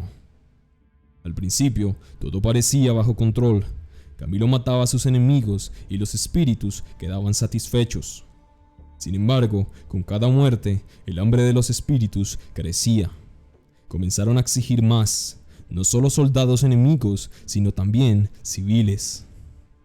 Una noche, en medio de un ataque, sintió que su propio cuerpo se movía sin su control, llevándolo a asesinar a una familia inocente. Las voces de su cabeza se hicieron más intensas, un coro constante de gritos y risas macabras. Los espíritus lo acosaban en sus sueños, mostrándole visiones de las vidas que había tomado. Un día, durante un enfrentamiento, uno de sus compañeros, Luis, le preguntó: Camilo, ¿No sientes que algo está mal? Ya no eres el mismo. No somos guerrilleros, somos monstruos. Las palabras de Luis lo golpearon como un balazo. Camilo había comenzado a perder el control de su propia mente, y su reflejo en los charcos le devolvía una imagen distorsionada. Su rostro estaba marcado por sombras y sus ojos ya no eran humanos. Los espíritus insaciables comenzaron a atacarlo desde dentro. Su cuerpo, una vez protegido, ahora se debilitaba. Cada noche sentía sus garras rasgando su piel desde dentro, recordándole las vidas que debía entregar. Una noche decidió enfrentarse al brujo, buscando liberarse de la maldición. Pero cuando llegó a la cabaña, encontró al anciano muerto, colgado de un árbol, con los mismos símbolos que habían sido grabados en su carne durante el ritual. Camilo comprendió que no había escapatoria. En un momento de desespero, tomó un machete y sin pensarlo, se abrió las muñecas y murió desangrado. Sus compañeros lo encontraron al día siguiente. Sin embargo, todo su vientre estaba abierto y vacío, e igual que sus globos oculares, habían desaparecido. Desde entonces, los aldeanos cuentan que el alma de Camilo vaga por la selva buscando redención, mientras los espíritus aún lo persiguen, reclamando la deuda que nunca podrá pagar.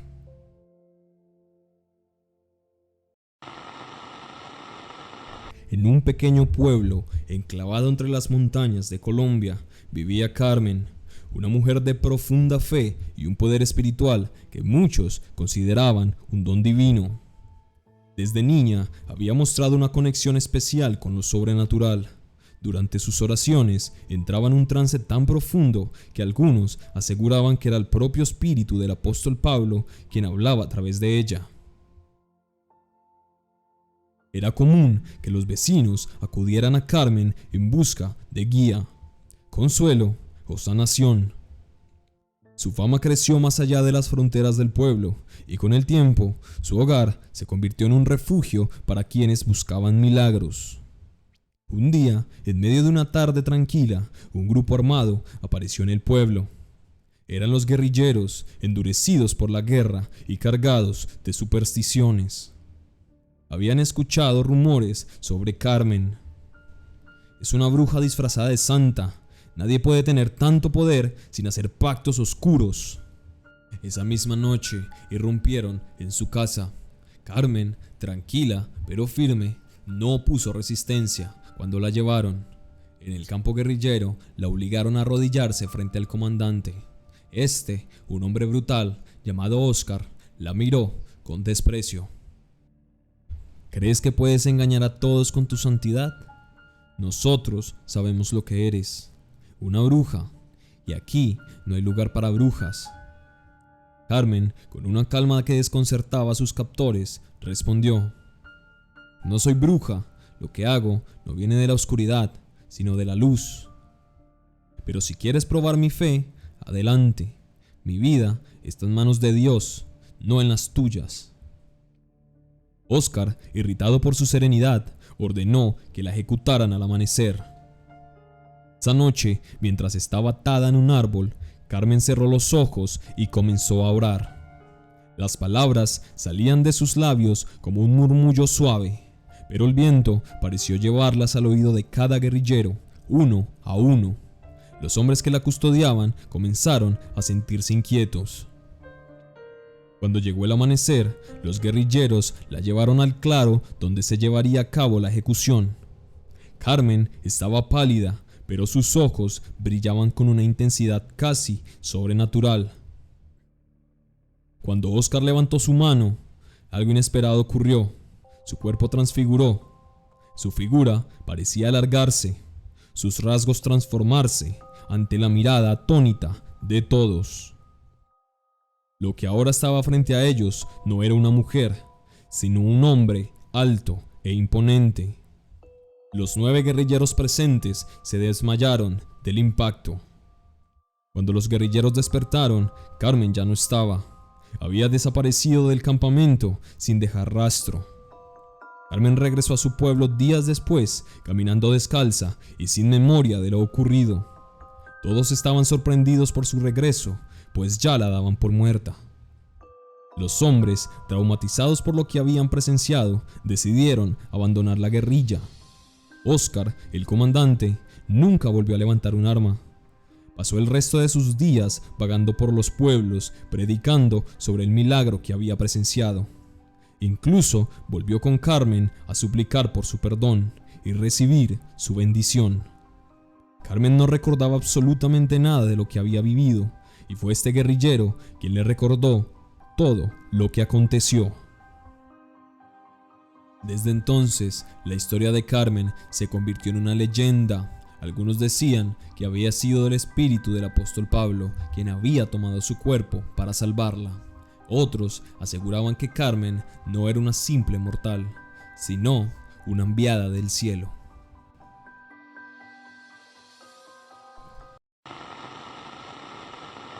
Era una noche oscura y lluviosa cuando el pelotón de soldados comandados por el sargento Ramos llegó a una base militar en la punta de una montaña. Durante semanas, los informes de inteligencia indicaban que la base había sido tomada por enemigos y la misión era averiguar qué había pasado con los soldados y recuperarla. Los soldados, acostumbrados a las condiciones extremas de la guerra, estaban preparados para su misión: entrar, asegurar el área, rescatar a los soldados y esperar transporte. Sin embargo, se encontraron con algo totalmente diferente a lo que imaginaban. Al aproximarse a la base, procedieron con un operativo estándar de reconocimiento. Dividieron al equipo en binomios y realizaron una inspección visual con visión nocturna y drones de reconocimiento portátil. Pero lo que llamaba la atención era la ausencia total de actividad. No había centinelas ni movimientos detectados con sensores térmicos. Todo estaba en un inquietante silencio. Tras confirmar la falta de resistencia externa, el pelotón ingresó, despejando cada sector de manera sistemática. Sin embargo, las instalaciones parecían desiertas, como si hubieran sido abandonadas abruptamente. Los víveres estaban intactos, las armas de los anteriores ocupantes seguían aseguradas en sus armeros, y las literas permanecían hechas. Pero no había rastro de los soldados desaparecidos ni de los enemigos que supuestamente habían tomado la base. Al avanzar por los pasillos oscuros y estrechos, llegaron a un sector subterráneo, una sala amplia y sin registros en los planos originales de la base. En el centro había un altar de piedra con un pentagrama tallado en el suelo. Extrañas marcas que parecían brillar débilmente, como si la piedra hubiera sido quemada por el tiempo, y en su centro, una estatua que medía aproximadamente 2 metros de lo que parecía ser un demonio. Una figura humanoide sentada en una silla con cuernos grandes adornando su rostro, dientes afilados y una barba larga y puntiaguda. Tenía un símbolo en su frente difícil de describir y patas de cabra. Alrededor del altar habían velas negras derretidas, una espada antigua y varios objetos, calaveras, trozos de tela y unas extrañas figuras de madera. El aire estaba impregnado con un olor acre, como a ceniza y metal oxidado. El sargento Ramos ordenó que sus hombres tomaran fotos y registraran el lugar, pero ninguno de ellos pudo evitar una sensación de incomodidad. Sobre todo, uno al que llamaban chamán, conocido por tener una creencia férrea en cosas de santería y ocultismo. Su horror fue tan grande que insistió en que tenían que irse de inmediato del lugar. El sargento Ramos, intentando mantener el control, ordenó establecer un perímetro defensivo y buscar más información mientras esperaban refuerzos. Sin embargo, cuando intentaron comunicarse con el cuartel general, sus radios tácticas y el sistema de comunicaciones satelitales estaban muertos. Confiaban en que el protocolo establecido garantizaría el envío de refuerzos si no lograban contactarse dentro de las próximas 48 horas. Aparte del altar, no parecía haber nada fuera de lo normal. Lo único era una niebla que no parecía dispersarse en ningún momento del día, aunque era normal por estar en la cima de una montaña. Algo le daba un tinte siniestro a esa niebla. La noche cayó y con ella llegó el nerviosismo del grupo. Morales, quien realizaba un patrullaje nocturno, regresó corriendo al punto de reunión, asegurando haber oído pasos y murmullos en la niebla. Dijo que eran muchos, como si un batallón enemigo estuviera a punto de emboscarlos. El pelotón se movilizó rápidamente, reforzando los accesos, pero los escáneres de movimiento y sensores térmicos no detectaron nada, solo silencio. Llenos de nervios y ansiedad, los soldados empezaron a fraguar caos y dudas en el sargento Ramos. Unos pedían irse, otros decían que debían ir a atacar. Él intentaba calmarlos, pero cada vez era más difícil. No paraban de gritarse los unos a los otros e incluso ya empezaban a pelearse. Incapaz de controlar la situación, el sargento salió con su arma y se perdió entre la niebla. La sala se llenó de aún más caos. La pelea escaló a tal punto que Morales disparó contra uno de sus compañeros, matándolo al instante. Esto desató un tiroteo entre los soldados. El sargento volvió para avisarles que no había nadie en el perímetro, que tal vez Morales, producto del nerviosismo, lo había imaginado todo, pero se impactó al ver la escena. Se habían matado entre ellos. En medio de la sala, los cadáveres de sus compañeros caían como muñecos rotos, y el altar seguía allí, inmutable, como si lo hubiera estado observando todo desde el principio. 2 días después, un equipo de rescate llegó a la base, pero la encontraron vacía. Los cuerpos de los soldados desaparecieron sin dejar rastro, como si nunca hubieran estado allí. Sin embargo, el altar seguía intacto, y el olor a muerte parecía impregnar cada rincón. Ramos estaba sentado en un rincón con la mirada completamente ida, y no paraba de susurrar: "Lo hizo, lo hizo. Lo hizo, lo hizo, lo hizo, lo hizo". Aunque intentaron interrogarlo de muchas maneras, su estado era completamente catatónico. Fue internado en una clínica psiquiátrica. Nunca se supo qué pasó con los soldados, pero asumen que Ramos, en un estado de locura, los asesinó y los desapareció. Sin embargo, nunca encontraron los cuerpos. Esta historia la cuenta Manuel, uno de los enfermeros del hospital donde Ramos era atendido. Manuel relata que un día, así, de la nada, Ramos empezó a hablar y a narrar los hechos paso a paso. Luego, días después, murió de causas aparentemente naturales. La base fue clasificada como inactiva y retirada del mapa oficial militar, aunque los registros oficiales hablan de una alucinación colectiva inducida por el estrés. Persisten rumores entre los soldados sobre el lugar. Aquellos que han patrullado la zona aseguran escuchar gritos y disparos a lo lejos, entre la niebla, como si los ecos de aquella noche fatídica no quisieran desaparecer. Se dice que el altar aún está allí, inamovible e intacto. Recuerda que te habló la voz tras la puerta roja. Si te ha gustado este video, dale like y compártelo con tus amigos. Activa la campanita para no perderte ninguno de nuestros estrenos. Y que tengas dulces sueños.